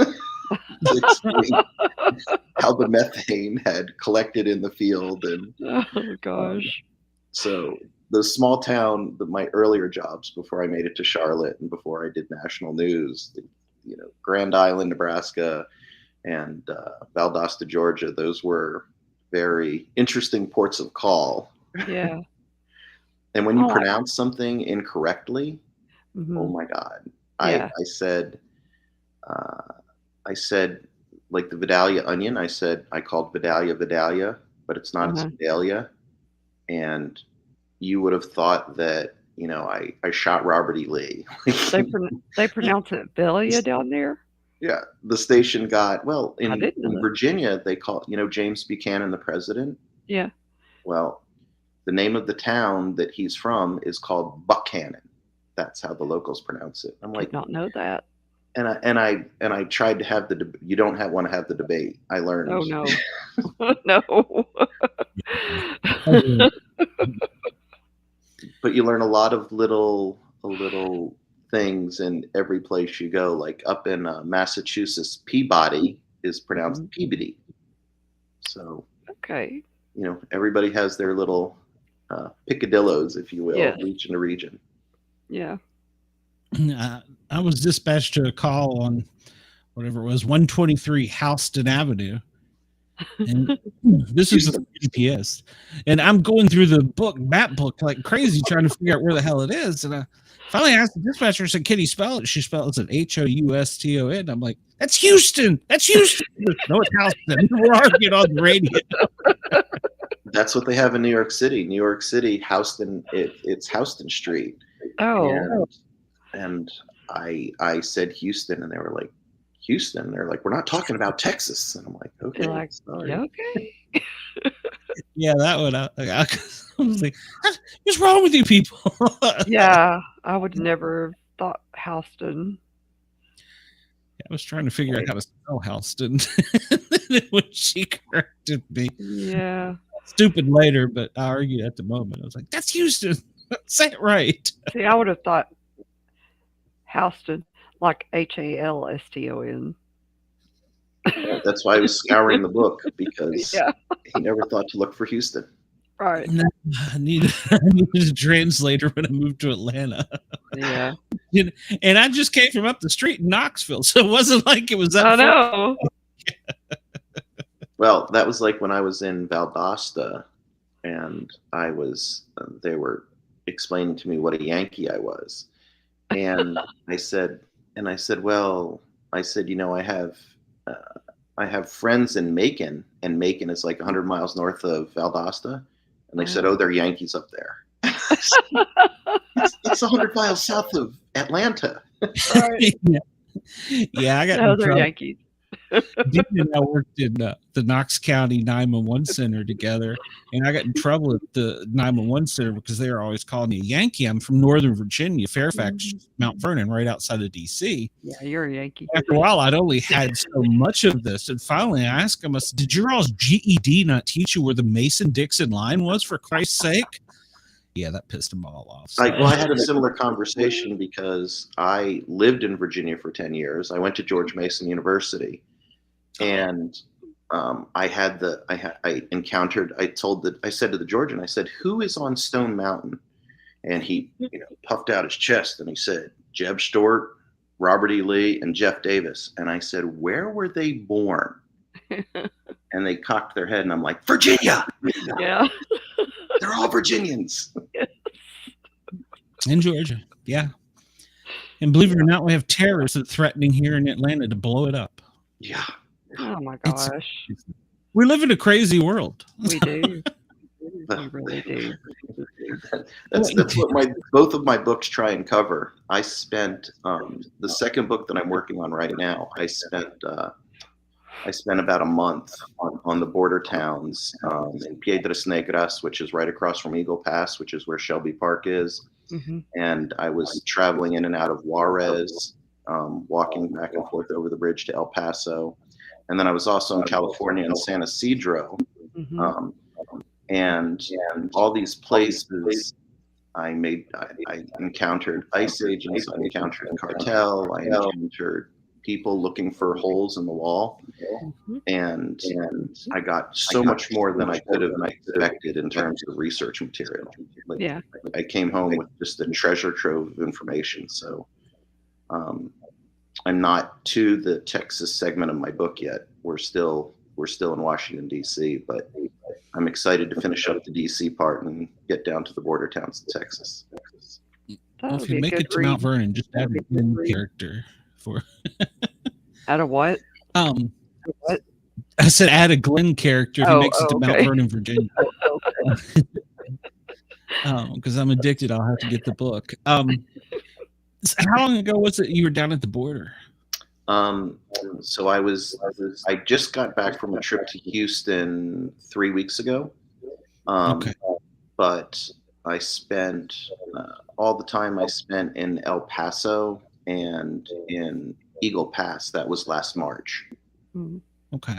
Well, let me ask this, because I haven't been there, and I'm only going on what I see on TV, and one side will make it worse than the other side, and you hear the words fake news, and then you hear other people say there's nothing here. Well, there has to be something there if we have a governor putting a forward position army base, or I guess it'd be an army base, military base. There has to be something there. How is it as bad as we're seeing on TV? Is it worse, or well, are they portraying it equally? Eagle Pass has a lot of people. A lot of people have drowned trying to cross the river there. But what the governor did is he set up train cars all along, like 40 train cars from the beginning of Shelby Park all the way down underneath the International Bridge, lined with barbed wire, and which is actually it's against federal law to put up the concertina wire. But they're doing it anyway. But what is it really? So the question is it really bad? So what happens is there are swarms of people that come. For instance, when I was in El Paso, I was chatting with a couple guys from the National Guard, and all of a sudden the radios go crazy, and like car after car after car start swarming towards the border.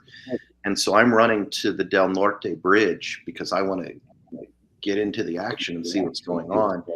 And the lady's like, "Oh, you don't want to go there? They're going to shut down the bridge." And I threw my 50 cents like under the window because it costs 50 cents to walk over the bridge. And I ran over there, and about 300, 400 Venezuelans were trying to get through the barrier. And what happens is they have giant concrete barriers that are lined with concrete, and they just put them up like building blocks and block the bridge off. So so when you say, is it bad? It's bad when there's, I guess, a swarm like that. But the day I got to El Paso, 42 or 43 Venezuelans had just burned to death in a prison right next to their government office. They imprisoned the Venezuelans illegally. They locked them up. The Venezuelans didn't want to be locked up, so they lit their mattresses on fire, thinking that the guards would let them out. And so instead, the guards sealed the jail shut, and everybody inside died of smoke inhalation. And that was, a horrible. How does it get worse than that? 40 people, and I got there the next morning, and there's bodies with blankets and towels over them all over the driveway of prison. And it kind of made national news, but not really. Like, that kind of stuff happens with a frequency that's it's surprising. If it happens on that side of the border, we don't talk about it. The El Paso News talks about it, but then, does the national news pick it up or doesn't it? I would say that I got detained by ICE at one point in California.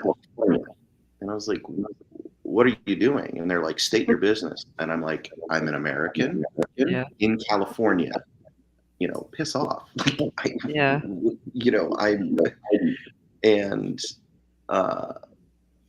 They weren't very nice people, were they? Well, it got a little hostile. And now don't get me wrong, I was in an area called Smuggler's Gulch, which is close to the Pacific Ocean. But by the same token, I don't look like a coyote. I don't speak like a coyote. And I had like, a 4-door, Fiesta or something like that. So the only thing I could have smuggled was, a dwarf and a 6-pack. So. Funny. But I did. It was very interesting that of all the encounters I had with the Federales and the cartel, the most confrontational incidents I had was with ICE, with Immigration's Customs Enforcement themselves. Which, I mean, as a reporter, you make people angry, officials sometimes, and so you're, I'm certainly equipped to deal with that kind of situation. But it was interesting that, you're an American in California, and that doesn't matter. You're still you're still boxed in by 4 cars that say ICE, and people are, the mood is very tense, even, on a Wednesday morning in the middle of nowhere, because there was nobody else there. Yeah, I had a similar experience as a flight medic. We were coming back from one of the islands, and we were going to fuel in Puerto Rico, and the pilot filled out all the forms, but he forgot to hit send. And so when we took off, and we landed, there was everything chasing us down the runway. I swear there was people chasing us down the runway. And as soon as we land, I'm right by the door. It's my job to open the door, unfold the steps for the captain to get out. And before I could even do that, the door is being basically ripped open, and there's guys jumping in with, the rifles aimed at us. I'm like, whoa, cowboy, what the hell are you doing? Yeah. So he jerks me out, and he says to me, your patient has got to get out here and walk. Who are you? I said, I'm American. We're in Puerto Rico. Isn't this supposed to be part of America? Still a territory, or for independence? And so I was like, dude, I don't know what part of this you don't understand. He can't walk. He's on a stretcher. That's why he's on an air ambulance. He goes, are you arguing with me? I'm like, no, I'm not arguing. I'm telling you the truth, dumbass. And I don't know what he was saying, but every time he'd key up his microphone, he would speak in whatever, Spanish, Puerto Rican, whatever. And every time he'd talk into that radio, more people would show up that want to kick my ass. Oh, So no. I was getting pissed off about this. And as he's keying up with the radio one of the times, I grabbed his arm and I started yelling, look at this. Do you see what this is? I'm American. You're American. Speak English. Yeah, I got thrown up against the side of the plane pretty quickly. Oh, no. And detained for a slight while. Well, the woman that was in charge of this cadre of ICE people, she brushed her holster, and I was like, and I just looked at her and I was like, really? I was like, are you going to be famous? I said, if you shoot me in California, I said, this can't. I said, and finally, and this is what a reporter does when they get in this kind of situation, I'm like, just get your supervisor here. I said, you're overstepping your authority. I said, I want a supervisor. And as soon as I said that, Yeah. and they all got in the cars and left. Really? Okay. Oh, my gosh. Yeah, see, to me, that would have been the scariest moment because, yeah, like I said, whatever he said to that mic, I don't know what he said, but more people would show up that wanted to kick my ass. And so, and the captain, God love him, he was kind of like our president today. He could barely get in and out of the plane, and he's trying to figure out what he did wrong, and he realizes on his BlackBerry he forgot to hit send. So he's trying to come out of the plane and explain this, make it all better. And yeah, I was the first point of contact. Oh, no. They didn't have me. So my nurse was in the back. I was just waiting for you to get shot. Figure it out. Yeah. I guess you don't think of it as an exciting job, but it has its moments, I guess. Yeah. Well, I mean, the only one that wasn't worried, like, my parents, my mother-in-law, my friends, they're like, you can't go down there. It's bad news down there, blah, blah, blah, blah, blah. And then they would say to my wife, why don't you care? And he's like, he's a reporter. He'll figure it out. Like, I wasn't a reporter anymore, but, as a reporter, I did end up arrested twice as a reporter, and Ooh. you don't get charged. You don't get, now I was in the middle of, what did I get arrested for? Oh, the Blue Angels. One of the Blue Angels crashed at Valdosta. And when a military jet crashes, apparently there's a 1.5 mile circumference that becomes a designated government area where you can't trespass. I didn't know, so I'm hiking through the woods with a cameraman, and all of a sudden there's a 17-year-old yelling freeze and pointing a machine gun at me. I'm like, great, fantastic. Okay. And they lead me back through the woods, and I'm like cut up and bleeding because it's really, in the middle of a swamp. And the guy's like, I need to see your footage. And I'm like, you can't. Like, you're not allowed. And I'm like, call your JAG, call whatever. Like, you can't do this. And so they had the state police come and arrest me for trespassing. And the state policeman is a friend of mine. And he's like, John, I'm so sorry. It's okay. It's fine. Whatever you need to do, just let me give my camera to my crew. And so anyway, he's taking me to jail. And then we get to the Lowndes County Jail. And he stops the car like 50 yards from the Sally Port, and he goes, I'm really sorry, I have to handcuff you. I'm like, okay, you can handcuff me, that's fine. So anyway, they put me in, and now it looks like they're going to put me in general population. Oh, nice. Not a place that I want to be. Yeah. No. And I'm trying to explain to the guy, because I'm good friends with the captain of the jail. And I'm like, if you could just get Captain Cooper. I said, I know, but if you put me in general population, I get hurt. Everybody's going to get in trouble. It's just going to suck for everybody. I'm like, can you just get Captain Cooper? And so I sat there for like 40 minutes, and then all of a sudden, Captain Cooper shows up. And he goes, and here I am in my flip-flops and my orange jumpsuit. And he goes, I prayed for a moment like this my whole life. Oh, no. He ended up giving me a ride home. Oh, gosh. But the military, to show their distaste for the fact that I trespassed, it took them 2 whole days to drop the charges. So. But oh my God. Oh, and Captain Cooper kept a picture of my mugshot on his desk for a month. And every time I came in, I was like, do you have to have that? And he's like, oh, it's my prized possession. Well, that would have been even better is if the newsroom kept it. Yeah.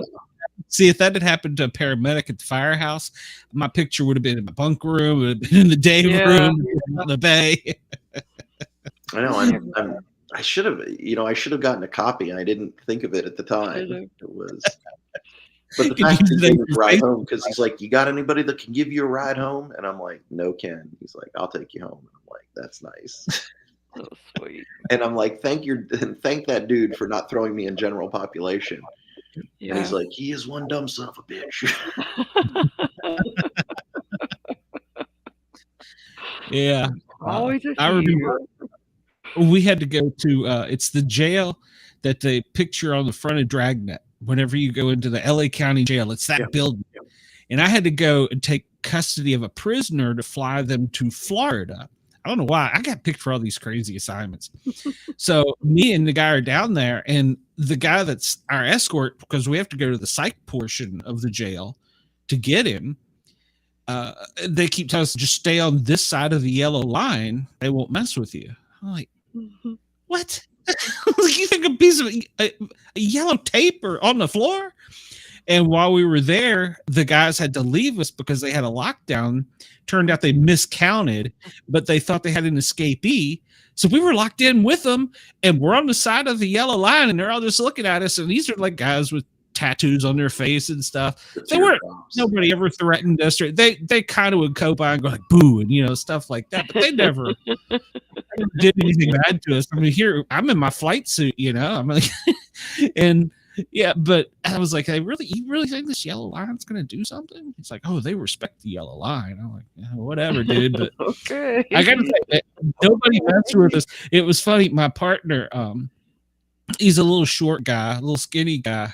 And the crazy patient that we were supposed to be taking would be tapping on the glass and getting the other guy's attention and pointing at Russ. And he was like taking his shirt off and making kissing noises. Oh Oh, I no. was having so much fun. Okay. So, like, boyfriend Made day a friend. for too long. The first thing you said when you said that Dragnet building, all I could think of was Colonel Potter. He was one of the cops in Yeah. Dragnet. Yep, that's right. Oh God, I forgot about that. You said that. Yeah, you're right. Yeah. Well, listen, I don't want to keep you too long. One of the last questions I have, and we ask every guest on the show. Of course, you know, we are the paranormal. We get a lot of Bigfoot people, a lot of ghost people. I mean, I've had crazy people. Hell, I'm crazy. Have you ever had any type of paranormal ghost Bigfoot encounter? I had an aunt, and I had a terrible feeling every time I was in her house. I hated her house. I thought her house was the doors would pop open to the there was a big china cabinet. It was an empty room, and she'd say, "Oh, it's just the pressure of the house." And I was like, there's something wrong with this place. But anyway, I was always paranoid. I usually would go sleep at my uncle's house, different uncle, but they lived about 15 miles away. But I was really tired, and I said, I'm just going to spend the night here, whatever. And I went to bed, and in the middle of the night, a vent belched a whole bunch of black, like dirt, whatever, but like in my face while I was sleeping in the middle of the night. And I was like, okay, I'm never, ever sleeping in this stupid house again. And about 2 years later, I slept there, and I slept in a different room, and I locked the door, and there was a thermostat, and I am very hot natured, and I turned the thermostat down to 65. I went to bed, and at about 2 o'clock in the morning, I woke up, and I'm like, oh my God, I'm sick. Like, I'm sweating, and there's sweat pouring off me. And I go and I look at the thermostat, and it's on 90. Oh my God. It was 2 o'clock in the morning. So I got up and I went to my uncle's house, and I never went to her house in the dark again. But I don't know how it went from 60 to 90, but the door was locked. Nobody came in, nobody came out. And why did the vent blow all that crap in my face? I think there was something wrong with that house. And, you know, I made it. And people are, and my uncles and aunts are like, I sleep there all the time. It's fine. It's fine. I'm like, it's fine for you. It's not fine for me. I'm never going back. One thing I've learned is we have to trust our guts. So yeah. Well, so tell everybody where they can get your stuff. And I guess if you want to pimp, if you have a website or anything else, I do plan on keeping in touch with you. So plan on being pestered by me emailing you. Sounds great. Actually, you can pick up Second Term anywhere where they sell books. Barnes & Noble, Amazon, Books A Million, Hudson Booksellers, any place where you sell books. It's J.M. Adams, and it's Second Term, and the website is jmadams.com. And Okay. it has links to all the places where you can buy books. As I said, I plan on having the Texas iteration of Cora's Adventure. I plan on having that done in probably in July of this year. But my book's going to be re-released in paperback right before the election. Okay. And you did show the cover of the book of Second Term. I actually took that picture like 4 days after January 6th. Oh, okay. That's the peace monument with the women weeping in front of the Capitol. So I thought that would work very well. A lot of people don't do their own covers, so I was very excited to use that. So I don't know if you happen to catch it is a good cover. If you happen to catch the art I use for YouTube. Oh, I did. I like that very much. Yeah. And well, the lady who I think we just got confused on time because she lives in Hawaii. She had a near-death experience after a wreck in a Corvette. So I thought, okay, what a cool thing to do. Let's put a Corvette in front of the Capitol. Yeah. And there is a Corvette part of the story that happens at the Capitol, and a Mustang part that happens in front of the Capitol. So there is a muscle car element to the book. Oh, Gosh. okay. Well, then I've apparently not moved far enough. So you nailed it. It's got Okay, everything. good. I always try to, because that's supposed to be your hook for getting people that are just scanning by. So Yeah. Right. Cool. Well, I'm glad. Yeah, like I said, I'm gonna keep in touch with you. I'm really excited about your book. And I don't know if there's a lady by the name of Claire Isenthal. She just wrote what was it? New World Order, Third Actually, World Claire Order. and I are friends. She lives in Oh, Indiana. okay. Yeah. She is amazing. I had her on a few weeks. Well, I guess it was a couple weeks ago now. She's amazing. I loved her book. I told her the same thing. I'm going to bug you. So, Okay. she's working on her second one as well. So I assume you've read her book. That was a great I have. book. I thought it was an excellent book. No question about it. I was Yeah. and she and I, we share a lot of the same. We had a lot of the same themes, just presented in different ways. Hers was a little more techno and a little more social media, and mine was a little more cowgirl, shoot 'em up. Well, she was a Google exec, so yeah, she nailed that one. Yeah, it was great. Yeah, I'm like you got the Michael Bay version, I guess, because you like Yes, I did. A Yeah. little more Independence Day. Yeah. There you go. All right. So, well, Facebook user, you missed it because this was a great interview. It's J.M. Adams. He's got his new book, Second Term, and you got to buy it. It's a great book, and he's working on a sequel. So, if you get that thing into a movie, I'm even going to be even more happy. So, Yeah, well, as will I. yeah, no kidding. You better find a mountain scene with a guy named Glenn then. So, Right. All right, man. Well, thank you for your time. I really appreciate you taking time out of your evening to spend with us. It's always a pleasure talking to authors because everybody has such a different take on things. So, Yeah. I'm I glad. appreciate you having me. Thank you very much. Yeah. Thank you. Not It a was good to problem. meet Not a you. problem. I enjoyed it. I didn't get a chance to let you talk much. Did you have any questions, Dean? I'm sorry. I didn't. I'm so sorry. I enjoyed listening to everything. I wish I had a chance to read the book. Glenn will never share with me, but I was fanboying. yeah, Well, it's true. I but- plan on getting it though. Yeah, you need to. I will talk to you soon, and All right. you stay safe and don't get into any more tussles with the local law. So I'm ready to behave myself. All right. Have a good night. All right, we'll talk Take soon. care. See you. Thank you. Good night. Good night. Wow, that was great. Yeah, I was fanboying a little bit. I'm sorry. No, So- you're fine. You're fine. but it's so exciting reading.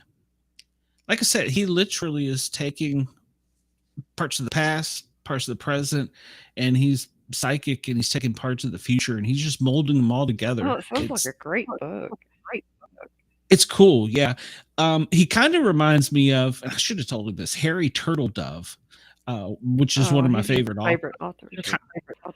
Yeah, he's he may be changing soon, but yeah, it kind of reminded me of that style because of the way he puts things together. I think Harry gets a little further out there, I think, but it's okay. So, well, we have run up our 2 hours, Dina. So We believe it or have. not. Yeah. So let's see. We only had JT call, so that was it. What else is there? We got Friday night. We got the Grin and Guardian gang coming on. We have a Major from Fairfax County Police who will be coming on and talking about challenge coins, the history of Fairfax County Police Department, history of policing and challenge coins in general on Friday night at 9 right here. And then Saturday, Dina is going to get us set up. By tomorrow, we'll know what she's going to do with us Misfits. She's in charge of the Misfits. We put her in charge because I can't herd the cats correctly. And so we have that Saturday. Let me pull my calendar up. I've done forgotten who we got next week. It's always week to week. I forget. I get so excited looking to certain ones and then I forget where I'm at. Let's see. Next week. No, that's this week. I'm looking at. Next week we have Dan Bentham coming on, and a surprise second hour guest. I'm not going to say who yet. So, You'll be excited. so yeah, you'll be excited. Yes, hold on. I can't let it go. I got to give a good hint. I mean, if I get my phone to cooperate, because it's on that other calendar. It's somebody, if this is the week I think it is, which it is, I'm pretty sure, it's somebody that Bobby's looking forward to meeting, that I've driven him crazy about. And what is wrong? Oh, come on, phone. Work phone. Jeez, when you want something to work, it just doesn't work. Come on, go back to home screen. Me and technology. And by the way, I looked at my temperature. I'm at like 96, and I was clipping, wasn't I? Yes. And I've been echoing. I am echoing. Yep. I'm echoing. Yep. So that's one reason I didn't talk a whole lot at the end there. Well, no, it's not you. It's the CPU. It's getting way too hot. So no, it's okay.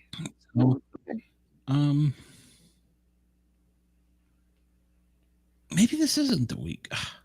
Well, we've got a celebrity coming back from the dead to be on our show. That's all I'm gonna say. That's all he's got to say. That's all I'm gonna say. Say. Yeah, I can't remember if it's next week or not. I gotta go look again. All right. Well, so you can catch me tomorrow, noon to 2 on Thin Line Rock Station. Make sure to tune in. I'm playing some great tunes. I put in some plugs for the shows. We're coast to coast and around the world on that one as well. So I got that in. And so, yeah, we got all kinds of cool things coming up. And then I will address the station in Denver and San Francisco when I can release further details. But just know, Misfits, you are going west. So go west. I'm excited about it. Yeah. I'm excited. Thank you, Jurgs, as always. JurgsRadio.com has been the backbone and helped me get indoors that I never thought I would. So thank you, Ross Jurgs. Make sure to go over and support JurgsRadio.com. And that's spelled YERGZ in case you can't read. So make sure to go check out the tiny little Tampa station. So we love some Ross. If it wasn't for Ross, I probably would have quit in January. That's pretty much the truth. So, yeah. So thanks to Ross, and we're growing fast, guys. Keep up with us, and don't let other shows fool you. We're kind of a big deal, so it's true. Yeah. Baller. Draw. We are. We are. If I play the weeds, nobody else should know. We are a big deal. Yeah. I mean, I've been around less than some other shows, and I'm in Denver, California, Washington, D.C., Maryland, Virginia, Pennsylvania, Georgia. We're in Florida. We are taking over the United States. It's not the world. That's right. It's not the world. That's right. That's right. I'm at 95 Celsius. That's max. So we are out of here before the CPU catches on fire. Ladies and gentlemen, I love every one of you. Impending Big Fire. You'll see me again tomorrow. Good night. Good night. Yeah, call